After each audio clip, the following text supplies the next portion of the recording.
నీ పొరుగువాడు నీ యొద్ద నిర్భయముగా నివసించినప్పుడు వానికి అపకారము కల్పింపవద్దు అంటాడు.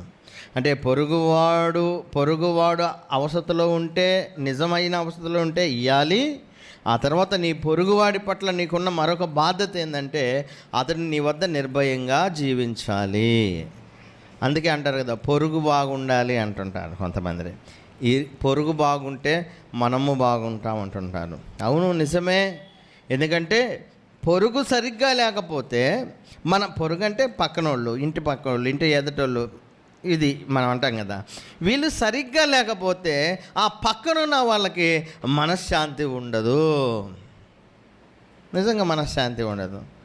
నువ్వు బాగా రోజు నోరేసుకొని భయంకరమైన బూతులు తిడితే పక్కన వాళ్ళు చెవులో దూదులు పెట్టుకొని ఉంటారు. ఎందుకంటే వాళ్ళు తట్టుకోలేరు, నీ వల్ల ఇబ్బంది పడుతూ ఉంటారు. క్రైస్తవులకు ప్రత్యేకంగా ఏం చెప్తున్నాడంటే, నీ పొరుగువారు నీ దగ్గర ఉన్నప్పుడు వాళ్ళకి అపకారం కల్పించొద్దు. అపకారం అంటే ఏ రూపంలోనైనా పక్కన వాళ్ళకి అపకారం కల్పించవచ్చు. కొంతమంది ఎదుటివారి మీద అసూయ పరులు ఏం చేస్తారు, కోడిగుడ్లు వేస్తారు, కసువు ఊడిసేస్తారు, పక్కన కోళ్ళ మీద వంకపెట్టి తిడతారు, పక్కన వాళ్ళ మీద వంకపెట్టి ఇంటి పచ్చిబుద్ధులు తిడుతూ ఉంటారు. అంటే పక్కన నివసించడానికి కూడా మనము ఉండలేనటువంటి పరిస్థితిని కల్పిస్తుంటారు కొంతమంది. అయితే ఇక్కడ బైబిల్ మనకేం చెప్తుందంటే, నీ పక్క వాళ్ళు నిర్భయంగా ఉండాలి, అలా నీ ప్రవర్తన ఉండాలి. వాళ్ళు ఏమనుకోవాలంటే, వాళ్ళు ఉంటే బాగుండు, మా ఇంటి పక్క వాళ్ళు మా ఇంటి దగ్గర ఉంటే బాగుండు, అరే వాళ్ళు మంచోళ్ళు, వాళ్ళు మంచోళ్ళు, వారి నోరు మంచిది, వారి ఆలోచనలు మంచివి, ఎదుటివారి మేలు కోరుకునే వాళ్ళు వీళ్ళు అని అనుకోవాలి పక్కనోళ్ళు. వాళ్ళకి ఎలా అపకారం చేస్తాం మనము? నిర్గమకాండం 20:16 నీ పొరుగు వారి మీద అబద్ధ సాక్ష్యము పలకకూడదు. పొరుగు వారి మీద అబద్ధ సాక్ష్యం పలకకూడదు. మనం పక్కన వాళ్ళని ఎలా అపాయం చేస్తామంటే అబద్ధ సాక్ష్యం పలకటం వల్ల. చూడండి, వాళ్ళని డిఫేమ్ చేస్తుంటారు కొంతమంది. మీకేం పట్టదు, వాళ్ళ గురించి నీకు తెలియదు, కానీ ఎవరన్నా వాళ్ళ గురించి ఎంక్వైరీ చేయడానికి వస్తే వాళ్ళ గురించి తప్పుడు సమాచారాలు, తప్పుడు మాటలు, అబద్ధ సాక్ష్యాలు చెబుతుంటారు, వాళ్ళని ఇబ్బంది పెడతారు. అది అపాయం చేయటం. మీ పక్కన వాళ్ళని, నీ పక్కన వాళ్ళని అపాయం చేయకూడదు. నీ నైబర్స్ నీ వల్ల బాధపడకూడదు. నిర్గమకాండం 20:17 నీ పొరుగువాని ఇల్లు ఆశింపకూడదు, నీ పొరుగువాని భార్యను, అతని దాసునైనను, అతని దాసినైనను, అతని ఎద్దునైనను, అతని గాడిదనైనను, నీ పొరుగువాని దగ్గర దేనినైనను ఆశింపకూడదు. పొరుగువానికి ఇబ్బంది ఎప్పుడు పెడతామో? నీది కాని వస్తువును ఆశించినప్పుడు. నీది కాని వస్తువును ఆశించి పక్కనోళ్ళ వస్తువులు దొంగిలించటమో లేకపోతే తీసుకోవటమో, ఇలాంటి పనులు చేయటమో. కాబట్టి నీది కాని వస్తువులను ఆశించవద్దు. అందుకే కదా, అందుకే ఇక్కడ ఏమంటారంటే, పక్కన వాళ్ళ ఎద్దును, గాడిదను, వారి పనులని, భార్యను కూడా. అందుకే ఇరుగు పొరుగు జాగ్రత్తగా ఉండాలి. మనను బట్టి మన పక్కనింటి వాళ్ళు సెక్యూర్గా ఉండాలండి, సేఫ్గా ఉండాలా. దేవుని పిల్లలు వీళ్ళ వల్ల మాకు ఏ ఇబ్బంది లేదు అని వాళ్ళు సెక్యూర్గా ఫీల్ అవ్వాలండి. అంతేగాని ఆ ఎదుటి వాళ్ళ దాన్ని మనం ఆశించే వాళ్ళగా ఉండి వాళ్ళ దగ్గర వాళ్ళ వస్తువులను, వారికి సంబంధించినటువంటి వాటిని దొంగిలించే వాళ్ళగా మనం ఉండకూడదు. ఈవెన్ వారి భార్యను కూడా అని ఇక్కడ క్లియర్గా చెబుతుంది. చాలా జాగ్రత్తగా ఉండాలి, చాలా జాగ్రత్తగా ఉండాలి. నాడు పరిస్థితులు మారిపోయినాయి. అట్లేదు. అలాగే నిర్గమకాండము 22వ అధ్యాయము 14వ వచనం ఒకసారి చూద్దాం. 22వ అధ్యాయం 14వ వచనము. ఒకడు తన పొరుగు వాని వద్ద దేనినైనా బదులు తీసుకొని పోగా, దాని యజమానుడు దాని యొద్ద లేనప్పుడు అది హాని పొందినను చచ్చినను దాని నష్టమును అచ్చుకొనవలెను. పొరుగువానికి అపాయము లేకుండా నిర్భయంగా ఎప్పుడు ఉంటాడు మన దగ్గర అంటే, నీ పొరుగువాని దగ్గర నువ్వు ఏ వస్తువైనా తీసుకున్నా, ఏ జీవిని నువ్వు తీసుకున్నా, ఏదన్నా అరువుకు తీసుకున్నా, అప్పుకు తీసుకున్నా, ఒకవేళ నీ చేతిలో అది పాడైపోతే లేకపోతే అది చనిపోతే దానికి తగినటువంటి మూల్యాన్ని ఏం చేయాలి? నువ్వు తిరిగి చెల్లించాలి. నాకు తెలియదు, నా వల్ల కాదు, నువ్వెందుకు ఇచ్చావు నాకు, నేను అడిగానా, ఇటువంటి పిచ్చి పిచ్చి మాటలు మాట్లాడకూడదు. కనీస బాధ్యత, కనీస మర్యాద అది. క్రైస్తవులు పొరుగువారి పట్ల కనీస బాధ్యత అది. వారి వస్తువులు ఏవైనా నువ్వు తీసుకున్నప్పుడు, వారి విలువైనటువంటి వస్తువులు కానీ జీవులు కానీ ఏవైనా నువ్వు తీసుకున్నప్పుడు దానిని ఒకవేళ నీ చేతిలో పాడైనప్పుడు నువ్వు తిరిగి ఇవ్వగలగాలి. వాళ్ళు ధైర్యంగా ఉండాలి. ఎస్, నా వస్తువు సేఫ్, నా వస్తువు ఇచ్చినా కానీ నాకు ఇబ్బంది లేదు, వీళ్ళు మంచివాళ్ళు, వీళ్ళు క్రైస్తవులు, వీళ్ళు మాట తప్పని వాళ్ళు, వారి వస్తువు కానిది వాళ్ళ దగ్గర ఉంచుకోరు, ఒకవేళ దానికి సంబంధించింది ఏదన్నా నష్టమైనా కానీ అది తిరిగి మాకు ఇస్తారు అనే ధైర్యము మన పక్కన వాళ్ళకి మనము ఇవ్వాలి క్రైస్తవులుగా. నిర్గమాకాండం 22వ అధ్యాయము 26వ వచనాన్ని ఒకసారి చూద్దాం. నిర్గమాకాండం 22వ అధ్యాయము 26వ వచనం. నీవు ఎప్పుడైనాను నీ పొరుగువాని వస్త్రమును కుదువగా తీసుకునేలా సూర్యుడు అస్తమించు వేళకు అది వానికి మరలా అప్పగించుము. ఒక్కొక్కసారి ఎప్పుడో తీసుకున్నటువంటి వస్తువు నాకు కనపడిందంటే అప్పటికి నా మనసు గిల్టీ ఫీల్ అయిపోతూ ఉంటుంది. నిజమండి. ఎందుకంటే ఒక వ్యక్తి దగ్గర ఒక వస్తువు మనం తీసుకున్నప్పుడు ఆ వస్తువు ఎప్పుడు తీసుకున్నాం, నెల క్రితమా, సంవత్సరమా, వారం క్రితమా, ఎప్పుడైనా కావచ్చు. ఇప్పుడు నేను అది చూశానంటే ఆ వస్తువును నేను ఎందుకు నా వ్యక్తికి నేను తిరిగి ఇవ్వలేదు, సంథింగ్ ఏదో నాకు ఉంది. సో ఇక్కడ విషయం ఏంటంటే ఎవరి వస్తువైనా మనం తీసుకున్నప్పుడు పొరుగువానివి సాయంకాలం లోపు వాళ్ళకి ఇవ్వాలి. ఒకవేళ ఇంకా నీకు అవసరమైతే యూ కెన్ రిక్వెస్ట్ దెమ్, వారికి రిక్వెస్ట్ చేయండి, అవసరం తీరిందాక ఉంచండి, మళ్ళీ ఇవ్వండి. వాళ్ళు మర్చిపోయినా గుర్తు చేసి ఇవ్వండి. అప్పుడు అనుకుంటారు వీళ్ళు క్రైస్తవులు, వీళ్ళ వల్ల మాకు ఏ అపాయము రాదు. లేవీకాండము 19వ అధ్యాయము 13వ వచనం. లేవీకాండము 19వ అధ్యాయం 13వ వచనము. నీ పొరుగువానిని హింసింపకూడదు, వాణ్ణి దోచుకొనకూడదు, కూలివాని కూలి అది తర్వాత సంగతి. నీ పొరుగువాన్ని ఏం చేయకూడదు, హింసించకూడదు, వానిని దోచుకొనకూడదు. కొంతమంది కొన్ని చోట్ల బలవంతులు ఉంటారు, కొంతమంది కొన్ని చోట్ల బలహీనులు ఉంటారు. కొన్ని ఊరిలో ఎలా ఉందంటే తెలుసా, దొమ్మిగా పోయి ఒకళ్ళ మీద పడి భయంకరంగా వాళ్ళని కొడతా ఉంటారు. ఏంటంటే మా ఇంటి పేరటోళ్ళు ఎక్కువ ఉండారా అంటారు. అదేంది, ఆ ఊర్లో మా ఇంటి పేరట ఎక్కువ వాళ్ళు ఉంటే మరి ఏ ఇంటి పేరట తక్కువ ఉన్న వాళ్ళని పోయి తన్నొచ్చా, కొట్టొచ్చా, బలం ప్రయోగం చేయవచ్చా వాళ్ళ మీద? అసలు అదేం పద్ధతి, అదేం మనుషులు, వాళ్ళేం మనుషులు? సో ఇక్కడ విషయం ఏంటంటే దేవుని పిల్లలైనటువంటి వారు వారి పొరుగు వారు దగ్గర మంచిగా ఉండాలి. పొరుగువారు నీ పక్కన నివసిస్తున్నప్పుడు వాళ్ళు నిర్భయంగా నీ దగ్గర వాళ్ళు బ్రతకాలి. సో మనం దొమ్మిగా నీకేదో జనాలు ఎక్కువ ఉన్నారని, లేకపోతే నీ పక్షాన నీ పిల్లలు ఎక్కువగా ఉన్నారని, లేకపోతే నీకు సంబంధించిన వాళ్ళు నీ చుట్టాలు ఎక్కువగా ఉన్నారని నువ్వు పోయి అన్యాయంగా పక్కనోడి మీద దొమ్మిగా పోయి వాళ్ళని కొట్టడము, వాళ్ళని ఇబ్బంది పెట్టడము, వాళ్ళను దోచుకోవటం చేస్తే దేవుడికి అసహ్యం. అది క్రైస్తవులకు అది తగదు, దేవుని పిల్లలకు అది తగదు. రోమిలకు రాసిన పత్రిక 15వ అధ్యాయం, రోమిలకు రాసిన పత్రిక 15వ అధ్యాయము 2వ వచనంలో ఇలాగూ లేఖనం సెలవిస్తుంది. ఏమని? తన పొరుగువానికి క్షేమాభివృద్ధి కలుగునట్లు మనలో ప్రతి వాడును మేలైన దాని యందు అతన్ని సంతోషపరచవలెను. తన పొరుగువానికి క్షేమాభివృద్ధి కలుగునట్లు మనలో ప్రతివాడు మేలైన దాని యందు అతనిని సంతోషపరచవలెను. అంటే మనమే పోయి కనుక్కోవాలి. ఏంటండి ఈ రోజుల్లో మన ఇంట్లో వాళ్ళకి మనమే మేలు చేసేటువంటి పరిస్థితుల్లో లేకపోతే మన పక్క వాళ్ళ మేలు మనం ఎక్కడ చూస్తాం అంటుంటాను. అంతే కదా, మన ఇంట్లో వాళ్ళకి మేలు చేయటమే మనకు తెలియదు, మన సొంత రక్త సంబంధీకులకు మేలు చేయటమే మనకు తెలియదు, ఇక పక్కనోడికి ఏం మేలు చేస్తాం అనే పరిస్థితిలో ఉన్నారు ఈ రోజుల్లో జనాలు.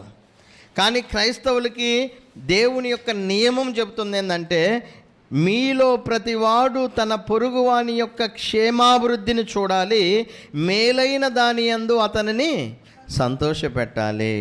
అవునండి, నీ పక్కనోళ్ళు సంతోషంగా ఉండటానికి ఏవి కారణమవుతాయో వాటిని నువ్వు గుర్తెరిగి వాటిని వాళ్ళ విషయంలో చేయాలి. అప్పుడు వాళ్ళు నిన్ను బట్టి సంతోషపడాలి. ఎంత గొప్ప ఉన్నతమైన ఆలోచనలు క్రొత్త నిబంధనలో ప్రభువారు మనకు చెప్తున్నాడు అపోస్తలుల ద్వారా. పొరుగువానికి అపాయం చేయటం కాదు, పొరుగువాడు నీ దగ్గర ఉన్నప్పుడు భయంతో ఉండటం కాదు, పొరుగువాడు నీ దగ్గర ఉన్నప్పుడు ధైర్యంగా ఉండాలి. నీ విషయంలో అతడు సంతోషపడాలి, అతడికి మేలైంది నువ్వు చెయ్యాలి. నీ దగ్గర ఉన్నందుకు అతడు హ్యాపీగా ఫీల్ అవ్వాలి, దేవునికి మహిమ తీసుకురావాలి. ఎంత మంచి పొరుగండి వీళ్ళు ఎంత మంచి ఇరుగు పొరుగుళ్ళండి. అసలు క్రైస్తవులు అంటే ఇట్లుంటారా? అరే వస్తువు ఇస్తే తీసుకొని మళ్ళా గుర్తు చేసి మరీ ఇచ్చేవాళ్ళు ఎవరండి వీళ్ళు? ఎంత మంచోళ్ళు వీళ్ళు.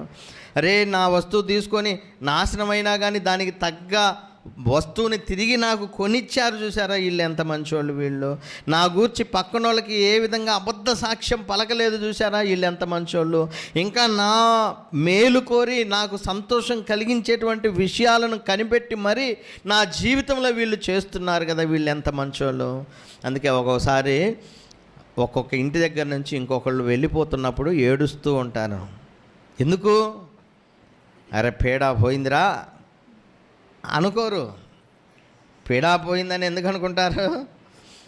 వీళ్ళ నుంచి ఆగలేక పడలేక ఇబ్బంది పడి వాళ్ళని ఏం చేయలేక కొట్లాట్లు, తగాదాలు, తిట్లు, అవసరమైతే పోలీస్ స్టేషన్లు, అంటే చూడండి ఎంత దారుణమైన విషయాలు. అటువంటి వాళ్ళు పోతే పోనీలే అంటారు. కానీ కొంతమంది ఉన్నారు, మంచి ఇరుగు పొరుగు ఉంటే వాళ్ళు ఒకవేళ అక్కడి నుంచి ట్రాన్స్ఫర్ అవుతున్నా ఇంకొక చోటకు పోతున్నా, అరే వీళ్ళు మన దగ్గర ఉంటే ఎంత బాగుండు. క్రైస్తవులు పక్కన వాళ్ళ ద్వారా అలా అనిపించుకోవాలి. ఇది కామన్ సెన్స్ అండి. ఇది కనీసం ఇంగిత జ్ఞానం అంటారు.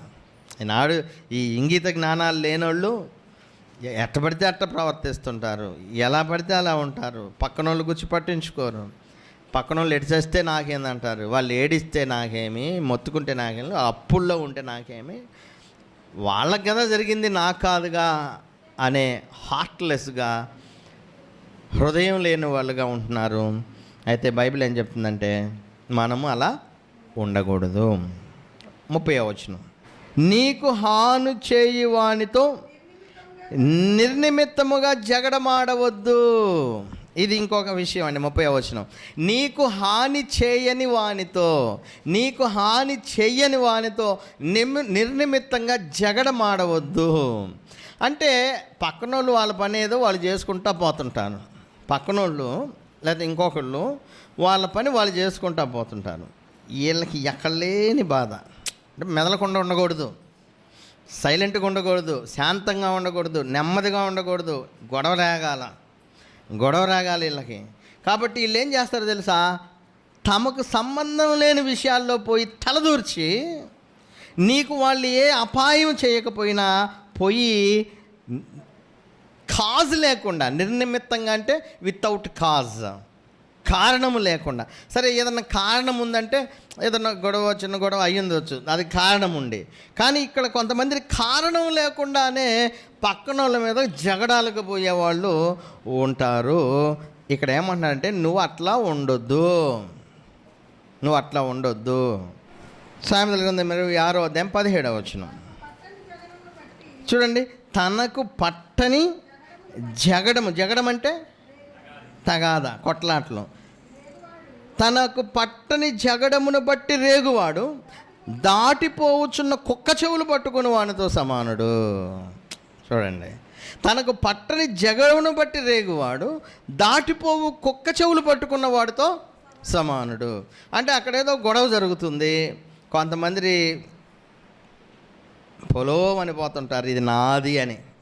వీళ్ళకి సంబంధం లేదు, కానీ వీళ్ళే పోయి వానికి పట్టని జగడాన్ని బట్టి వీళ్ళు రేగుతూ ఉంటాడు. ఇక్కడ అసలు నీకు సంబంధంలే, కానీ దూరతావు, పోయి మధ్యలో దూరి కావాలని తగాదు తెచ్చుకొని రేగుతూ ఉంటావు. వీడిని దేంతో పోలుస్తున్నా అంటే కుక్క దాటిపోతుంది. కుక్క దాని పని అదే చేసుకుంటా దాటిపోతా ఉంది నీ పక్కన. నువ్వేం చేసావంటే దాని 2 చెవులు పట్టుకున్నావు గట్టిగా. మరి అదే పట్టుకుంటే ఏం జరిగిద్ది? తిరిగి కరిసిద్ది. ఇప్పుడు అదే చెబుతుంది. నీకు పట్టని జగడాన్ని బట్టి రేగితే దాటిపోవు కుక్క చెవులు పట్టుకున్న వాడితో సమానం. దానివల్ల నువ్వే నష్టపోతావు. 20వ అధ్యాయం 3వ వచనం. కలహమునకు దూరంగా ఉండుట నరులకు ఘనత, మూర్ఖుడైన ప్రతివాడు పోరునే కోరును. మూర్ఖుడైన ప్రతివాడు పోరునే కోరును. ఇది బయటే కాదండి, ఇళ్ళల్లో కూడా ఉంటుంది. మూర్ఖులు ఉంటారు కొంతమంది. ఉదాహరణకి భార్య నోరు మూసుకుంది అనుకో, వీడికి ఆగదు. మూర్ఖుడు అనుకో, వీడికి పోరు కావాలా, తగాద కావాలా. కొన్ని చోట్ల ఉన్నారు, భర్త మెదలకుండా నోరు మూసుకున్నా ఏం ఆగదు, ఏమో రేగుతూ ఉంటుంది. ఎందుకు రేగుద్ది? ఏమికి తగాద కావాలా అంటే ఆ గొడవ లేకపోతే ఆ పోరు ఆపటం ఇష్టం ఉండదు కొంతమందికి. వీళ్ళని బైబిల్ ఏం చెప్తుందంటే మూర్ఖులు. ఈ మూర్ఖులైనటువంటి వారికి తగాద కావాలా. దయచేసి ఈ మూర్ఖులు తగాద పెట్టుకున్నా కానీ ఈ తగాదా కోరుకోనోళ్ళు మంచి నీతిగా ఉండే భర్తలు కానీ భార్యలు కానీ మెదలకుండా కూర్చోండి చాలు, ఏమొద్దు. అంటే వాళ్ళతో ఎదురు కొట్లాటలా పెట్టుకోవద్దండి. సైలెంట్గా ఉండండి. ఒకప్పుడు మగవాళ్ళు ఏమంటారంటే, రే భార్యను కొట్టినోడు మగవాడు ఎట్ట అవుతాడురా అంటే, ఆమె అరిసినప్పుడు ఆమెను బాధాలరా అప్పుడే మగవాడు అంటుంటాడు. అది కాదు అంటే అది లోకంలో ఉన్నటువంటి సామెతలు అవన్నీ కూడా. క్రైస్తవులకు దేవుడు చెప్పేటువంటి నియమం ఏంటంటే, ఇక్కడ పురుషుడు కానీ స్త్రీ కానీ ఎవరైనా సరే మూర్ఖులు ఉంటారు ఇళ్ళల్లో. పురుషులు ఉంటారు మూర్ఖులు, ఆడవాళ్ళు కూడా ఉంటారు మూర్ఖంగా ఉండేవాళ్ళు. సో ఈ మూర్ఖులను మనం ఎదుర్కొన్నప్పుడు మనం ఏం చేయాలంటే సైలెంట్గా ఉండాలి. ఎందుకంటే అది మనకు ఘనత అంటే అది మనకు గొప్ప అండి. కలహానికి పోకుండా ఉండటం అనేది డిగ్నిటీ కలిగినటువంటి వాళ్ళకు సూచన. అది డిగ్నిటీ మెయింటైన్ చేసేవాళ్ళు కలహాలు చేయరు, తగాదాలు పెట్టుకోరు. ఈ విషయాన్ని గుర్తుపెట్టుకోండి. ఈ చిందరవందరగాళ్ళే కావాలని పోరును తగాదాలు కోరుకుంటారు. ఈ పోరు తగాదాలు పెట్టుకునే వాళ్ళు చిల్లరగాళ్ళు, చిందరవందర చేసేవాళ్ళు. అట్టుంటే నువ్వు క్రైస్తవుడివి కాదు. 31వ వచనం చూద్దాం. 31వ వచనం. బలాత్కారము చేయువాడిని చూచి మత్సరపడకము, వాడు చేయు క్రియలను ఏమాత్రము చేయగోరవద్దు. బలాత్కారము చేయువాడిని చూసి మత్సరపడవద్దు, వాడు చేయు క్రియలను ఏమాత్రము చేయవద్దు. చూడండి, కొంతమంది బలాత్కారం చేసేటువంటి వాళ్ళు ఉంటారు. బలాత్కారంగా అంటే వాళ్ళు దొమ్మిగా ఎదుటి వాళ్ళది ఆశించేవాళ్ళు, ఎదుటి వాటిని తీసుకునేవాళ్ళు, అన్యాయంగా సంపాదించేటువంటి వాళ్ళు, బలాత్కారంతో పొందేటువంటి వారు ఉంటారు. నీకు ఆ శక్తి లేదు, లేకపోతే నువ్వు అది చేయటం నీకు ఇష్టం లేదు, నువ్వు నీతిగా బతకాలనుకుంటున్నావు, నువ్వు మంచిగా బతకాలనుకుంటున్నావు, వాళ్ళలాగా బలాత్కారం చేసి బతకాలని నువ్వు అనుకోవట్లా. నువ్వు అలాగే ఉండు, వాళ్ళని చూసి ఎంటైజ్ అవ్వబాక. ఎట్లా? అరే బలాత్కారం చేసేవాడి జీవితమే బాగుంది, వాడికి అన్నీ ఉన్నాయి, వాడు అన్నీ సమకూర్చబడుతున్నాయి, అందరూ వాడి మాట వింటున్నారు, వాడికి విలువ ఉంటుంది, నేను ఏమీ చేయకుండా మంచివాడిగా ఉంటే నన్ను అసలు ఎవడు పట్టించుకోవట్లేదు అని ఇటువంటి ఆలోచన కనీసం నీ దరిదాపునకు కూడా రానివ్వబాక. కీర్తన గ్రంథం 37వ అధ్యాయం ఒకసారి చూడండి. కీర్తన గ్రంథం 37వ అధ్యాయము. అందుకే అనుకున్నారు, నా తోటి కోడలు గడుసుగా ఉంటేనే మా అత్త అంటుంది మాట, అంతే కదా. నేనేమో నోరు మూసుకొని ఉంటే నా మీద ఎగబడుతుంది, కాబట్టి నా తోడు కోళ్ళ కంటే ఇంకా నేను ఎక్కువ గడుసు అయితే గానా మా అత్త నా మాట ఎందు అని బలాత్కారం చేసే వాళ్ళని చూసి నేర్చుకుంటారు కొంతమంది. అట నేర్చుకోబాకండి, దానివల్ల నష్టమే. కీర్తన 37 ఒకసారి చూడండి, 37వ అధ్యాయము 1-2 వచనము. 1 చెడ్డవారిని చూచి నీవు వ్యసన పడకుము, దుష్కార్యములు చేయువారిని చూసి మత్సరపడకుము, వారు గడ్డి వలె త్వరగా ఎండిపోదురు, పచ్చని కూర వలె వాడిపోతారు. సో ఇక్కడ విషయం ఏంది? ఎందుకు ఎదుటివారు బలాత్కారము చేస్తూ ఉన్నప్పుడు వారు వర్ధిల్లుతుంటారు, వాళ్ళు గొప్పవాళ్ళుగా ఉంటారు, వాళ్ళు చూడటానికి బాగా ఉంటారు, అందరికంటే జ్ఞానం కలిగిన వాళ్ళు అన్నట్లుగా ఉంటారు, వాళ్ళ మాటే నెగ్గుతుంది, వాళ్ళ ఆలోచనలే గెలుస్తాయి. నేనే మంచిగా ఉన్నాను, నేను నిదానంగా ఉన్నాను, నేను నెమ్మదిగా ఉన్నాను, నేను ఎవరి జోలికి పోట్లా, కానీ నాకు ఏంటి పరిస్థితి, వాళ్ళలాగా నేను లేనే అని అటువంటి వారిని చూచి నువ్వు ప్రేరేపింపబడవద్దు, నీ మంచితనాన్ని మానుకోవద్దు, నీ నీతిని నువ్వు విడిచిపెట్టవద్దు. మళ్ళా చెబుతున్నా, ఇందాకనే నేను చెప్పాను, బాగా బలాత్కారం చేసేటువంటి వాళ్ళ మాటే జనాలు వింటారు కాబట్టి నేను కూడా వాళ్ళలాగా ఉంటేనే బాగుంటుందని అనుకోవద్దు. అలాగే చూడండి, ఒక కోడలు బాగా కఠినంగా ఉంటేనే అత్త వింటుంది, నన్నేమో అణగదొక్కుతుంది, కాబట్టి ఆ కోడల కంటే, నా తోటి కోడల కంటే నేను ఇంకా ఎక్కువ చేస్తేనే నా అత్త నా మాట వింటుంది అనేటువంటి చెడ్డ ఆలోచనలు మాత్రం మీ మధ్యగా రానివ్వద్దు, తీసుకురావద్దు. ఎందుకంటే బైబిల్ ఒకటే మాట చెబుతుంది, అదేంటంటే ఈ బలాత్కారం చేసేవాళ్ళు, దుష్టత్వం చేసేవాళ్ళు, చెడుతనం చేసేవాళ్ళు, అది కొద్ది కాలం మాత్రమే నిలబడుతుందండి. వాళ్ళ దాన్ని ఏమంటారు, హవా అంటారు కదా, వాళ్ళ హవా కొనసాగేది ఎప్పుడు దాకా? Little time. But when time comes, సమయం వచ్చినప్పుడు వాళ్ళ పని అయిపోద్ది, వాళ్ళు ఉండరు, వాళ్ళు నిలవరు.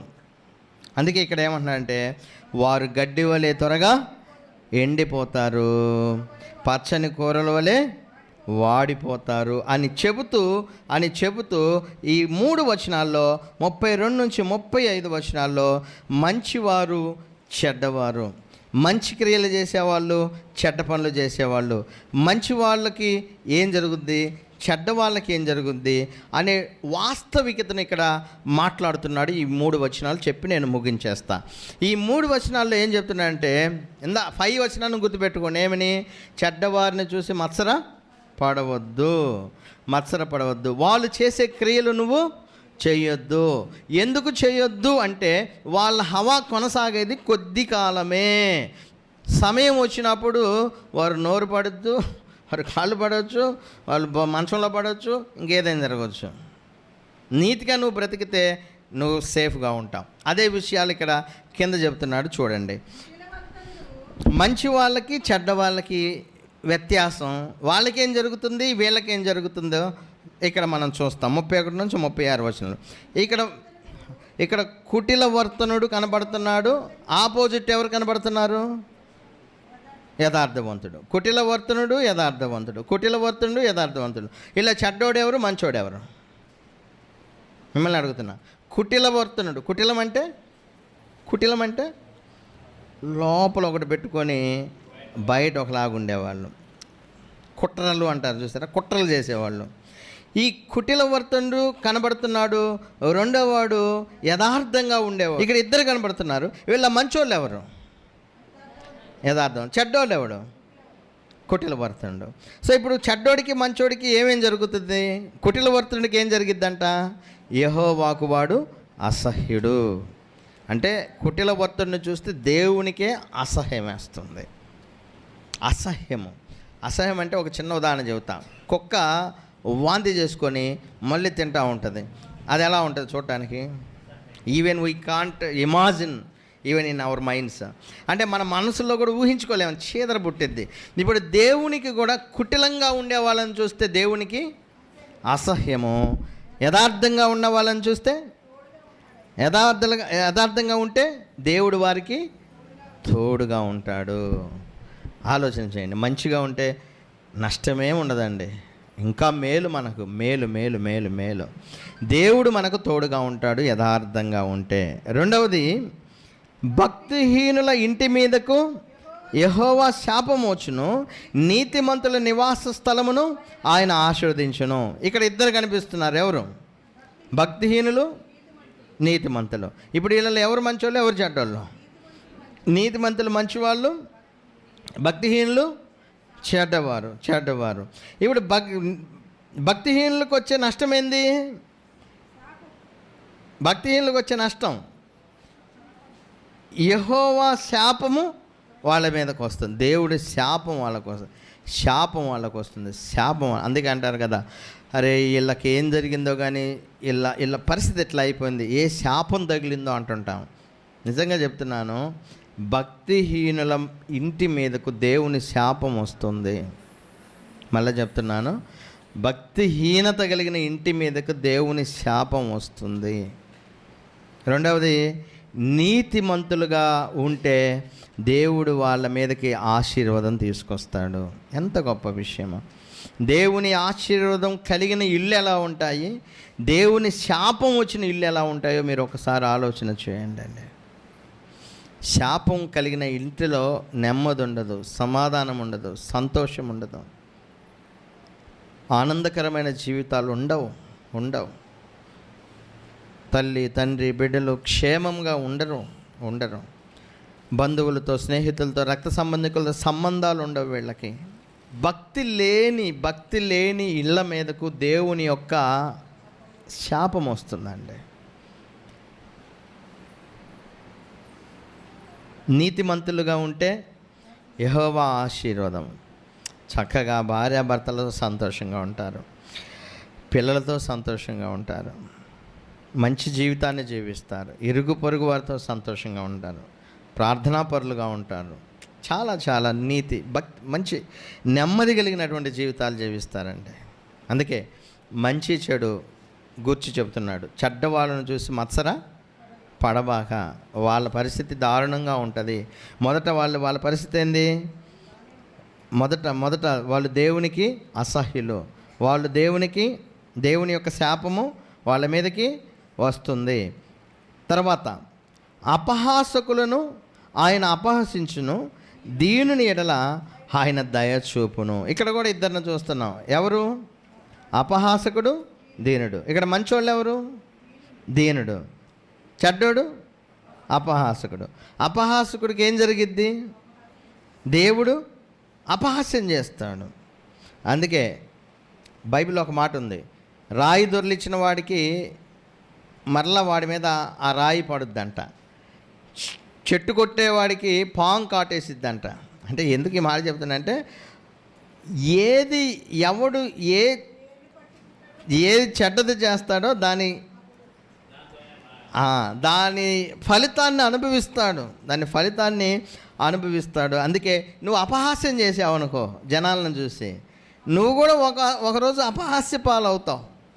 అందుకే ఎవరన్నా పుట్టిన వాళ్ళని లేకపోతే ఇంకొకరిని పొరపాటున కూడా వాళ్ళని ఎక్కిరించబాకండ్రా, తర్వాత నీకు కూడా అట్నే పిల్లలు పుడతారు, లేకపోతే ఒక 10 సంవత్సరాల తర్వాత నువ్వు అదే పరిస్థితిని ఇంట్లో ఎదుర్కోవాల్సి వస్తుంది.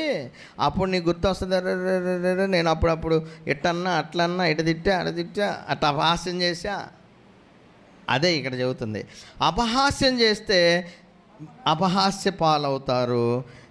దీనులుగా ఉంటే దేవుడు వారి మీద దయ చూపిస్తాడు. చివరిగా 25వ వచనం ముగించేద్దాం. జ్ఞానులు ఘనతను స్వతంత్రించుకొందరు, బుద్ధిహీనులు అవమాన భరితులు అవుతారు. సో ఇప్పుడు జ్ఞానులు ఇద్దరు చూస్తున్నాం మనం. ఒకళ్ళు ఎవరు? జ్ఞానులు, ఒకళ్ళు బుద్ధిహీనులు. వీళ్ళు ఎవరు మంచివాళ్ళు, ఎవరు చెడ్డవాళ్ళు? జ్ఞానులు మంచివాళ్ళు, బుద్ధిహీనులు చెడ్డవారు. ఇప్పుడు జ్ఞానులకు వచ్చేటువంటి మేలు ఏంటంటే వాళ్ళు ఘనత అండి. జ్ఞానంగా ఉంటే ఘనతగా ఉంటారండి, ఘనత వాళ్ళకి. అదే బుద్ధిహీనంగా ఉంటే అవమానము. బుద్ధిహీనంగా తెలివి తక్కువగా ఉంటే అవమాన భరితులు అవుతారు. సో ఆ పై వచనం మళ్ళీ ఒకసారి జ్ఞాపకం చేసుకోండి. చెడ్డవారిని చూసి మత్సర పడొద్దు. చెడ్డవాడిని చూసి మత్సర పడొద్దు. వాడు చేయగోరు క్రియలు చేయొద్దు. ఎందుకంటే వాడు చేసే పనులు వల్ల పొందే మేలు లాభాలు ఏవైనా ఉన్నాయంటే అవి కొంతకాలమే, తర్వాత వాడు వాడిపోతాడు. మంచోళ్ళకి మంచిగానే ఉంటుంది, చెడ్డోళ్ళకి చెడ్డగానే ఉంటుంది. ఇది మారదు. కొద్దిసేపు మారినట్టే కనిపిస్తుంది కానీ మారదు. సత్యము సత్యంగానే ఉంటుంది, అబద్ధము అబద్ధంగానే ఉంటుంది. ఇది మారదు. మీ అందరికీ కూడా హృదయపూర్వకమైన వందనాలు. అవకాశం ఇచ్చినటువంటి సహోదరులకు కూడా వందనాలు తెలియజేస్తున్నాను.